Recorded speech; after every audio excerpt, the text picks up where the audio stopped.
Hello guys and welcome to my What If Asta Ulquiora's Powers Part 1 named Golden Boy. By the way, this is kind of a hint to what's going to happen in this part. Things are going to be drastically different. And by drastically, I mean drastically. So ready yourself.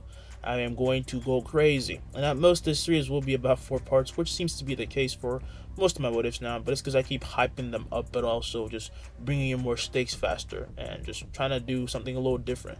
I'm trying to figure out how to start the Ichigo What If, so y'all ain't gotta worry, I am still gonna do it. It's just that if Ichigo is going to be strong, his actions should impact the world, not the villains trying to impact it first and he has to respond, you know?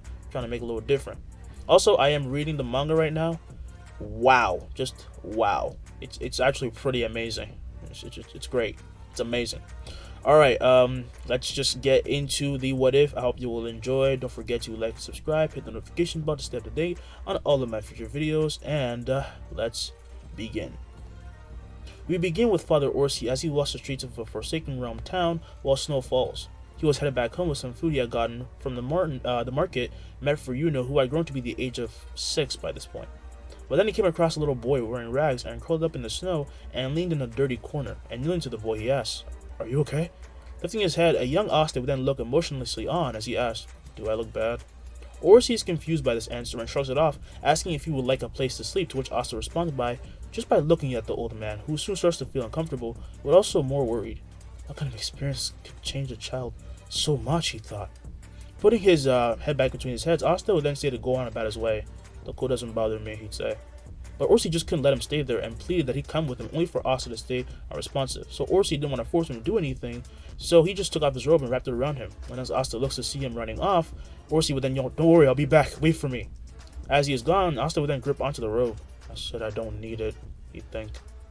But he does not take it off, and the day passes with Asta then getting no sleep, and the sun starts to rise as the streets fill with many people who look to the boy without worry. They just don't, bother talking to him at all. They just don't care.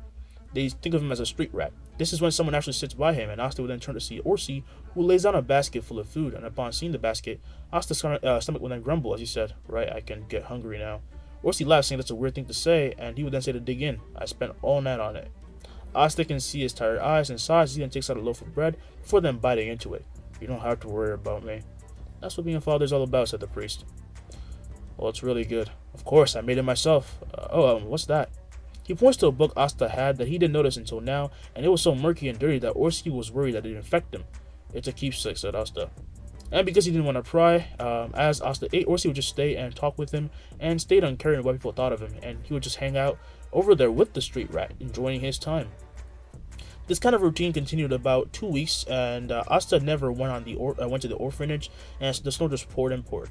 Luckily, Orsi had supported the boy by giving him shoes, clothes for the winter, and he always gave him, food. And Asta was grateful. The man's unconditional support reminded him of someone that he had lost long ago. But on one specific night, he would be approached by someone new, that being Yuno. "Where's the old man?" asked Asta. "He wanted me to meet you, and he has a lot of work." "Hi, I'm Yuno." As he reached out his hand, Asta wouldn't shake it, leaving the atmosphere awkward, so Yuno would just give him the basket, which Asta would then take and thank him. "I assume you also live at the orphanage?" "Yeah, Father Orsi found me at his doorstep a few years ago. He's been my family ever since." As he smiles, Asta would then do the same, saying he's lucky, when the voice of a dangerous and random man is then heard. Looking to the side, they all saw a drunk man approach, and he would then ask, "Hey kid, can you give me that pendant?" He points to Yuno's necklace, and more importantly, the stone in it. When Yuno would then back away, obviously scared, the man got ticked off as he then reached for it, only for his arm to be caught, and he would then buckle to his knees when he looks up to see Asta, whose eyes would then gleam with a green color. "Let me go, you street rat!" Asta's grip, however, would then tighten as he lets out a murderous aura that freezes the man and makes him feel as though he was being crushed. It was hard to even describe what it actually was. Yuno, however, was affected as well, and Asta would then look to him, gagging on the floor and trying to calm himself down, and with a sigh he lets go of the man, who then ran away while calling Asta a freak. The pressure then lessened, but those alerted by it would then run out to see what was going on, but they only saw the scared man running away and just went back in. "What the hell was that? I felt a chill down my spine. You guys? I was gonna pass out," they'd be saying. They hope nothing else bad happens. Meanwhile, Asta would then sit down thinking, "Well, he's never gonna come back. Humans tend to. Thank you for helping me." Asta, surprised by the development, wondering why Yuno would thank him. That man's reaction was much more rational. He's terrifying, honestly. He's not gonna deny that. But Yuno didn't care, which brought a smile to Asta as he then starts to laugh actually. "What?" asked Yuno. "Nothing. You're simply very naive." You know, with then Pao saying he'd rather be naive than as mean as the drunkard, and Asta would then say he doesn't agree. You can't have people always saving you. Then I'll get stronger so you don't have to protect me. Good for you. I feel like you're not listening to me. My hearing is fine, it's just selective. So you weren't listening. It's Asta. Oh, I'm Yuno. Time skip 9 years. We will continue the story with Asta sitting atop the skull of the Forsaken Realm as he watches the farmers of Hodge work. Asta! Asta! Looking down, Asta would then see Nash, and in the blink of an eye, he appears behind him, frightening the child. Stop doing that! What's going on? Asked Asta. Sister Lily wants your help with laundry, and I want help with my fire magic. I don't have magic, said Asta, as they start walking home, and Nash would then say he knows, but Asta is just super strong, even with just what he has.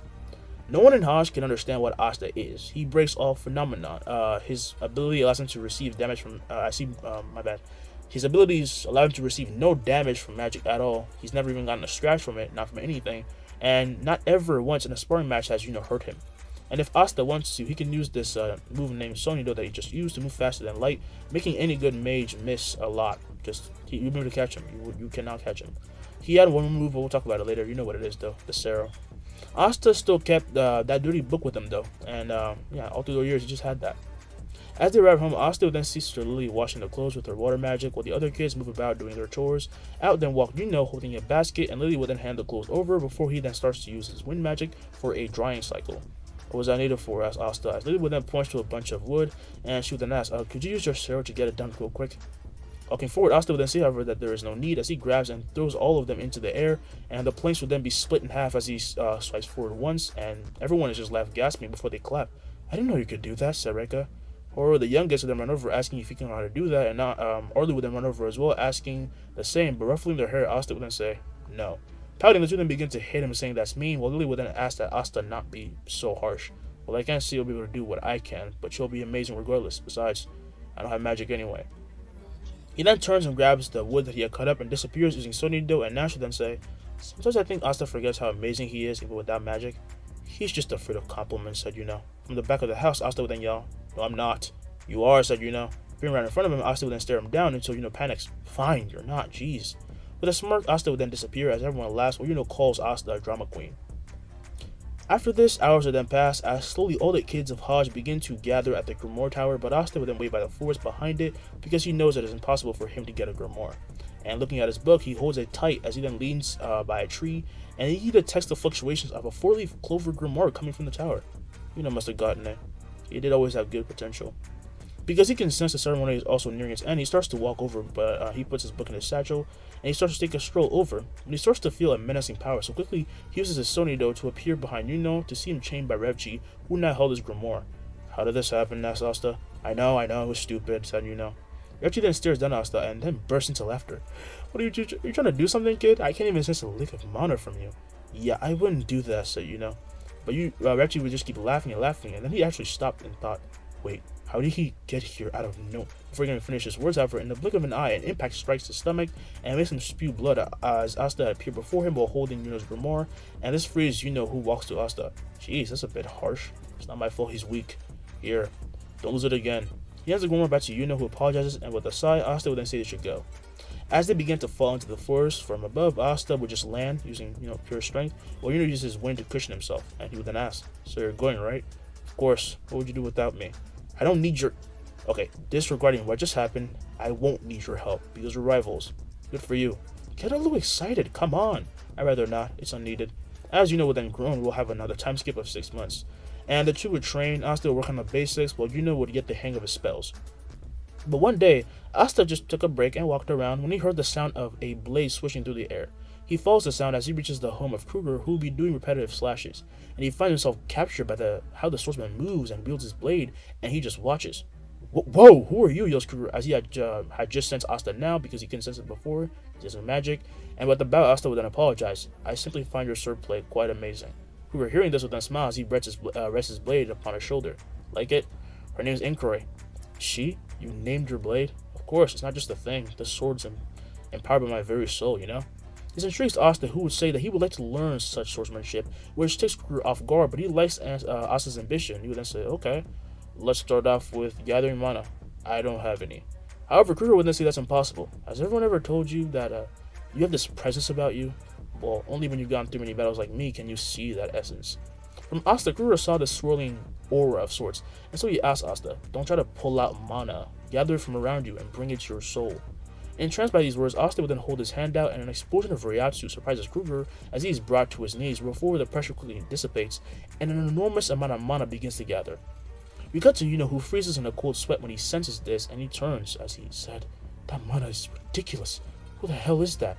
He runs over to where he's sensing the power from, while we return to Asta, whose mana forms into a katana, and his Ryatsu as well. But it's not just a construct, it's an actual blade. The name of this blade then is inscribed in his mind as his dirty grimoire flies before him, and it explodes with mana and becomes cleaner, more pristine, against colors of white and green, and it shows its 5-leaf clover. A 5-leaf? Impossible, said Kruger, as Asta would then grab tight onto his blade and says, welcome, Murcielago. The release of mana then comes to a stop right as Yuno would then run down from the bushes, and Asta and Kruger then turn to see him. He's surprised to say the least. You just can't let me relax, can you? Said Yuno. Asta would only smile as Yuno cannot believe the incredible amount of magic that's around, but it just feels different from everyone because it's Asta. But he accepts it, and he just knows he has to get stronger and catch up in any way he can. Now, after this ridiculous event, Asta becomes able to release mana and leaves everyone surprised when he returns home with the 5-leaf. It had never been seen before. There is a lot of stigma around it, you know, in the 5th leaf lies a devil, but everyone in Hajj knew Asta, they liked him, and the 5-leaf grimoire isn't going to change that. With this grimoire, Asta becomes able to fly, quite literally walk on air as well, and Kruger would then teach him a few moves, and he becomes a very fine swordsman. He absorbs it very fast. Murcielago also gives Asta more Ryatsu, and so on, meaning that Asta can use Mana Zone and stronger Cereblast, but he also gets a few new spells. I'm going to show you them later, you know, but yeah. But Asta only had a week to train, so he hopes to meet Kruger again so he can learn more after he's done with this whole journey thing. And the two brothers then fly to the Clover Kingdom, where they line up for the exams. Eventually, Asta makes it to the front. Upon being asked to show his grimoire, he would then show his grimoire, and the receptionist would say, a 5-leaf? He looks up to Asta and is about to say something, but becomes intimidated by his face. Go right in. Yeah, go right in. Asta grabs his grimoire and walks in as rumors of the 5-leaf spreads down the line, leaving Yuno laughing as he thought, yeah, this is gonna get rough.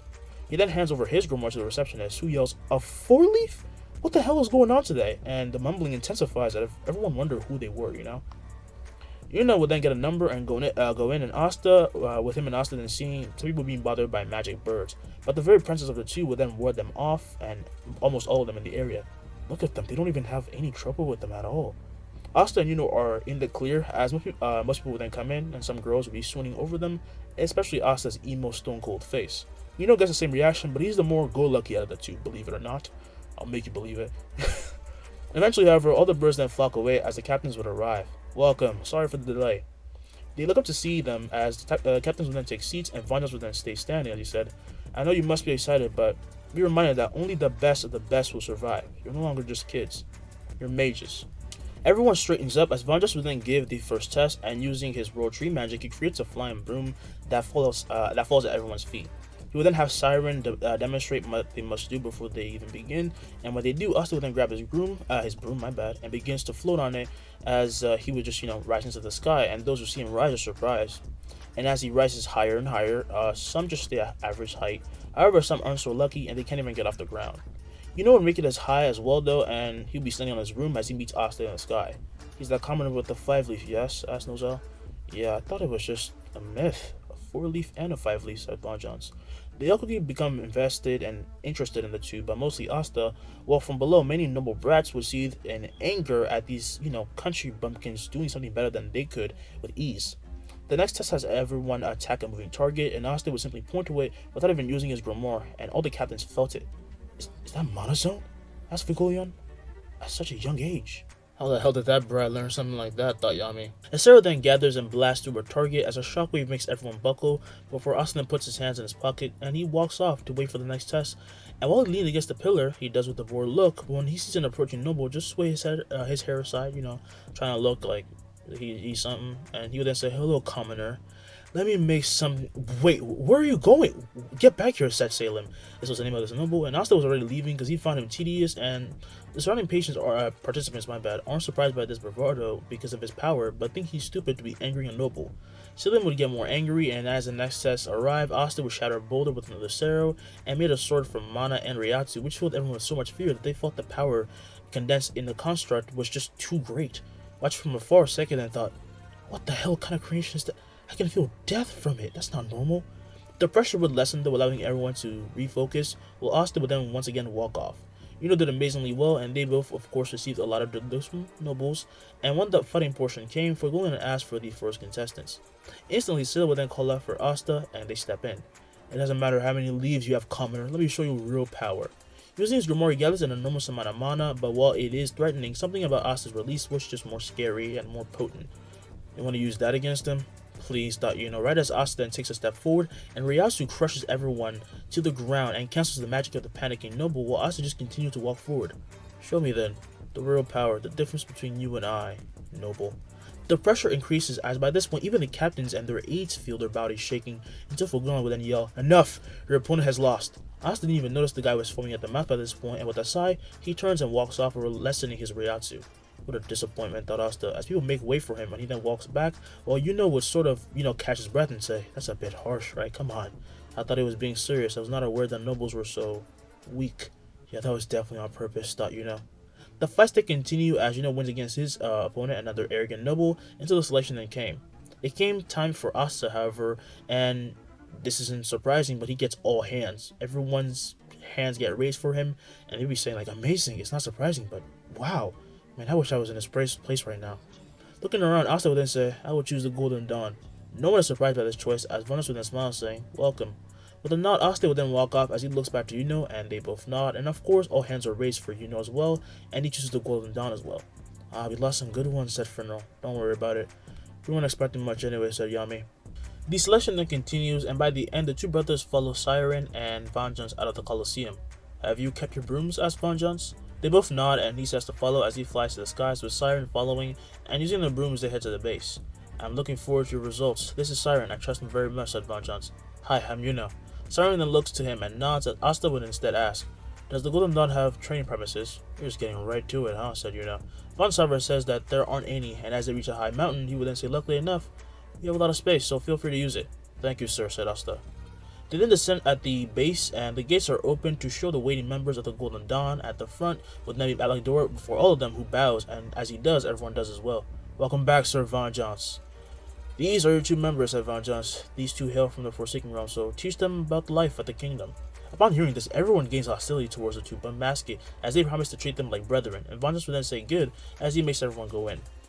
As the two are brought in, they're each given to Mimosa and Klaus. Asta goes with Klaus, and of course Yuno goes with Mimosa, and as they walk the halls, Asta is shown about until he is brought to his own room. Here's your room, commoner. Asta, as he walks into his room, then says, I have a name. What? Don't get cocky just because. He then feels Asta's Ryatsu, as the boy then says, it is the name I was given. Call me by it, or don't talk to me. Swelling his pride, the knight would then call him Asta, and the pressure then lessens, as Asta would then smile, and he slams his door shut. Good night then. Klaus sees with anger after this, but feeling that power, he knows Asta's power is real, so he just leaves, but he does not accept him at all.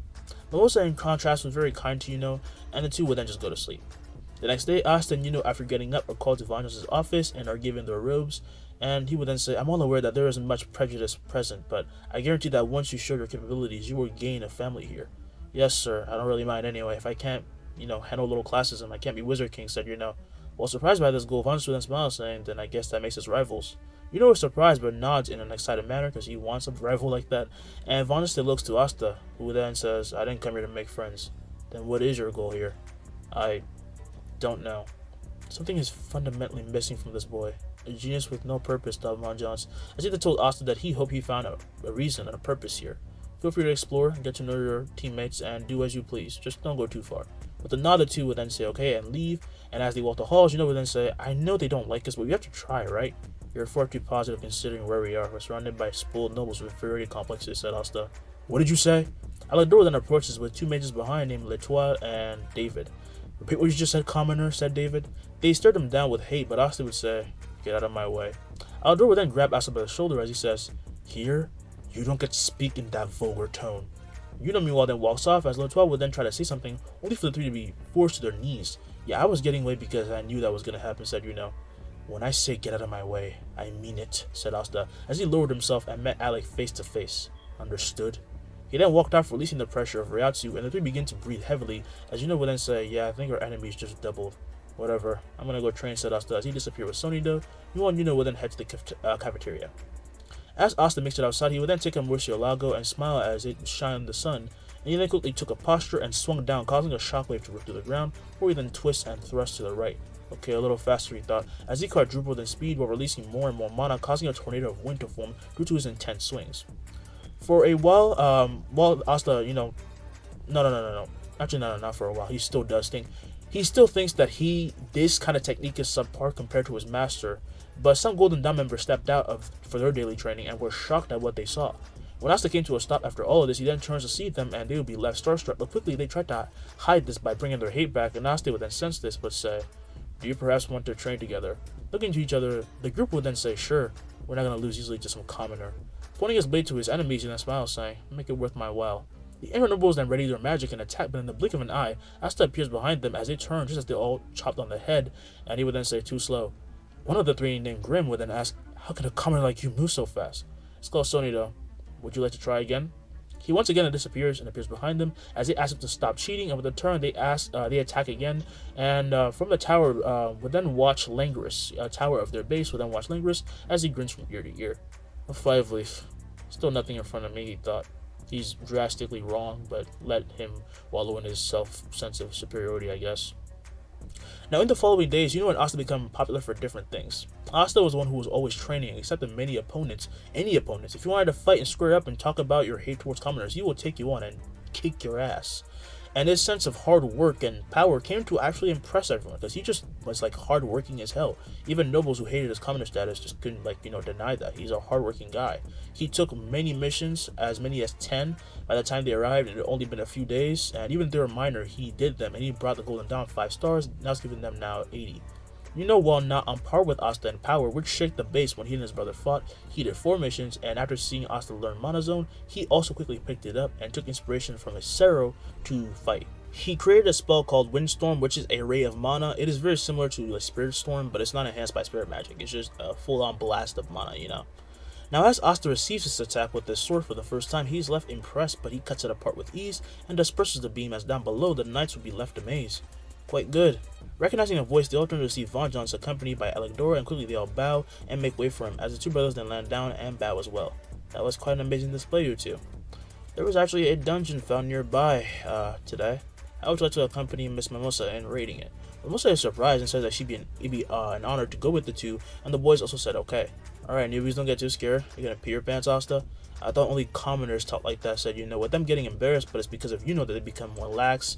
But anger, Alidor would then say to show some respect. Do you not see our captain in your presence, he would ask. They all straighten up, and this ruins the mood, as Vance would then say to calm down. This is something I want to happen. One should not neglect their duties, but horseplay is allowed every now and then. Yes, sir, they all said. Goddamn commoners, ruining everything, thought Alidora. Oh, and I forgot to say, this order comes from the Wizard King himself, said Von Johns, as he turns and leaves, and he says to do good, and as he does fully leave, everyone goes crazy saying that is an awesome offer. Don't tell me even you're not excited by this, asked Haman, as he then looked to Asta, who shrugged their shoulders. It is our duty, there's nothing more to it, right? As he actually smiles, everyone is surprised, as would then laugh, saying, you guys are acting like you've seen a ghost or something. Asta, you smiled, said Mimosa. Is this perhaps what a backhanded comment means, asked Asta. As he laughed about it, Mimosa then became flustered, and she tried to explain that she was being genuine because she's surprised. And we will now skip to the next day with Mimosa, Asta, and flying to the dungeon. And as they arrive and all stop, Asta begins to quite literally walk on air, while the two follow behind in a wind arc. I always wondered, how do you do that, asked Mimosa. I just can't. Thinking about it too much spoils the technique, said Asta. He would then quickly point and use the Sero to pierce the top of the dungeon before quickly flying in and coming to land. And Mimosa do the same as well before they begin to walk and they try to find the treasure room. They soon then go through a tunnel, and this starts to sense a rise in mana. Quickly, will then disappear as he appears outside the tunnel and out in the open behind a magic beast that attacked Noel and Magna. This creature is cut apart by wall slices of wind as Magna and Noel then turn to see who turns to face them. Are you okay, asked Getting up, Noel will then say that she doesn't need help, and quickly she notices that he's from the Golden Dawn, which makes her feel a bit inferior. You're the 4-leaf kid, huh? Said Magna. Then that means he and Noel then feel a change in the air as they turn to see Asta and Mimosa walk up, but they're more confused. My bad. They're more focused on Asta, who had gained popularity as the one possessing the world's first ever, 5-leaf clover. Oh, Noelle, said Mimosa as she ran to Noelle and said hi. And a surprised Noelle would then say hi, although she doesn't think that Mimosa likes her, so she's very passive aggressive. Of course, Mimosa really likes Noelle, but they'll figure it out later. Asta, meanwhile, held a handout to Magna, who shakes it. I thought people like you didn't like us commoners, said Magna. Well, I'm a commoner as well, said Asta. This leaves Magna and Noelle surprised. It was never that said that it was like they were nobles or anything, but it's very hard to believe that they came this far despite just being commoners like them. However, Magna would then strengthen his hold, saying, "The name's Magna. You're not a bad guy." Asta, being happy he was able to just talk to someone, naturally tightens his grip to copy Magna, but almost crushes Magna's hand as he would pull back, and Asta would have to apologize, making Yuno laugh. "Shut up, pretty boy," Magna would yell. "Sorry, it's just that Asta can't control his strength sometimes." By the way, did you guys lose your teammate? Did he desert you or something, as you know? But aside, both Noelle and Magna then explained what happened, which the Golden Dawn team found quite sad for them, but they wished them good luck and even shared information as to where the dungeon treasure room might be, and actually where it is, because Mimosa used her magic. And then they went their separate ways. As the two go find Luck and knocks some sense into him, the Golden Dawn quickly finds the treasure room. But as they approach it, Asta senses something and turns to see backhands a giant mineral blade from Mars. Quickly, Mimosa and Yuno get ready for a fight and turn to see Mars fly in as he creates two gigantic blades. "Get out of my way," said Mars. Mimosa, while sensing he was strong, can tell that Asta and Yuno are far stronger, so she just readies herself as Yuno then asks, "Can I take care of him?" "Yeah, why not? Doesn't sound exciting." "Come on, Mimosa," said Asta, as he then turned and he walked to the door, but Mimosa follows, and an angry Mars would then swing his blades down at them, only for a Mana Zone blast to shatter both of them, right as Yuno would then appear before him and punch. However, Mars would then create mineral armor right as Yuno would then strike and blow it away. "Impossible! How? Did you think we were just going to stroll up and win?" said Yuno. "If you can't beat me, then you never should have attacked Asta." With these words, he creates a giant sword of wind as he slashes up his torso, leaving the Diamond Mage wide-eyed as he is sent cratering into a wall, while Yuno would then land and start to run back to his teammates. "Guys, wait for me!" He finds the door of the treasure room cut through and runs in to see Asta popping his head out of a chest, while Mimosa was just hanging onto a flying ball, and there were numerous treasures around and bizarre items going off. And he would just say, so this is what a dungeon room is like. Jumping out of the box Asta was in, he then calls his grimoire, as he would then use a new spell, and he taps and touches the air and creates a sort of invisible wall that ripples to show a bunch of mana, just as space is then teared open, leaving the two surprised, and Asta would say, "Hollow magic." Garganta. "Hollow magic?" the two asked. "I guess I never told you guys the name of it." "I don't understand the meaning behind it either, but this is a storage. Let's get some treasure, shall we?" The two would then nod and dart off, picking up whatever they can, and as they continue to do so, Magna, Luck, and Noelle would arrive and find them doing so. "Hey, give me some of that," yells Magna. "Nope," said Yuno, as he threw more treasure into the Garganta, and Magna would then run in, gathering as much as he could, while Luck asked what kind of magic Asta was using. "Also, who's the guy outside?" asked Luck. "An inconvenience. Carry on," said Asta. Good enough for me." "Hey, Bolthead, come help me," yells Magna, as he would stuff coins in his pocket, only for them to burst out, making him groan in agony because his pockets were ripped, and this just makes everyone chuckle. They then continue to gather what they can, and Yuno would find an illuminating scroll, and as the light fades away, however, the remaining part of the treasure room gate is blown away by Mars, who enters with a golem and a fire spell healing him. "What? How can he have two types of magic?" asked Noelle. "I let my guard down once. It will never happen again," said the Diamond Mage. He creates an army of mineral clones who run over as quickly Noelle will then create a giant water barrier, protecting everyone, and she ready to let it down when everyone was ready for a fight. But in the blink of an eye, the clones are split apart while Mars' golem is then cut to pieces, and his body was just exploding with cuts all over. As the Black Bulls are left wide-eyed, Noelle would then let down her barrier to show Asta behind Mars, who would fall over, and Asta would then sheath his Murcielago. "Holy shit, that 5-leaf ain't for nothing, huh?" yells Magna. Turning to face them, Asta would then say they're done enough, they're done here, and he then picks up the Diamond Mage. He says that they should leave. "You're taking him?" asked Mimosa. "Our order was to raid, not kill." Surprised by this kind side towards someone other than Yuno, Mimosa would then, however, say, "But he's bleeding out." Looking back at Mars, Asta would say, "He'll be fine." Right as the mage would then spew blood, making Mimosa panic, as she runs in saying to go more easy if he actually wants to save him. And as she heals him, they soon get out. Asta would then lay out Mars at the entrance of the dungeon when he wakes up on his own and leaves. And Magna would say, "It was nice meeting you, Asta."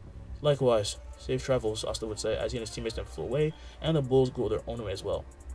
A few minutes later, after they left, Lotus then came out of hiding, and he would then say, "Yeah, the king's gonna be pissed. So that's the 5-leaf kid. Bone chilling." Will Alec ever accept Asta and Yuno? How will the Black Bulls progress without Asta being in their group? Find out in the next part of Black Clover. Yeah, I brought that back. For some of you who wanted it, here it is. All right, I really hope you did enjoy this part. This is going to be a very different series. Like I said, I'm putting Asta with the Golden Dawn. I wanted to try and see if I could do it, you know?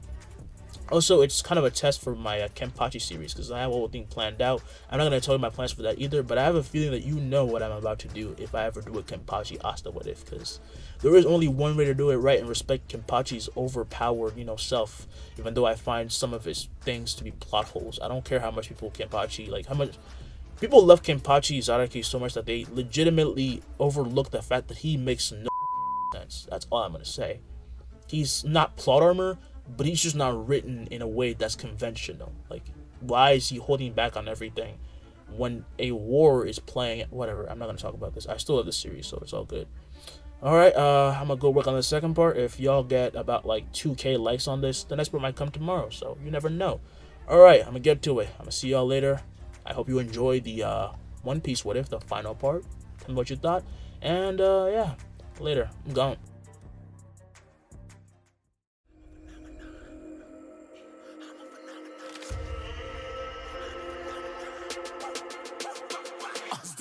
Yeah, you better listen. I'm bringing heat. You'll be a fan when I start rapping. Way I'll have your fucking head spinning. I'm known as spit vicious. Release bombs and go tick tick. Boom, you blow me that head missing. I'm a phenomenon. Stacking cheese like it's Parmesan. 8 different flows. Call me